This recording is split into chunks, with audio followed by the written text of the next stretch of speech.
Welcome to the Salmon Runs YouTube. Enjoy the video. You start by confirming the weapon meets your strength and scaling so two-handing actually improves damage and stance. Equip the weapon in your right hand and unequip bulky shields if they block the toggle. Now press and hold the platform two-hand toggle, triangle on PlayStation or Y on Xbox. To switch grip, you'll notice reach and poise advantages. Once done, practice a light swing to feel the change timing. Make sure to observe stamina cost before committing to long combos. You now layer your inputs for maximum effect.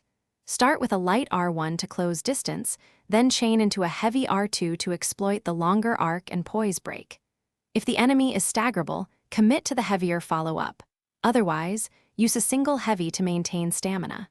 When fighting multiple foes, weave in 2 to 3 hits, then create space with a roll or backstep. Remember why you two-handed.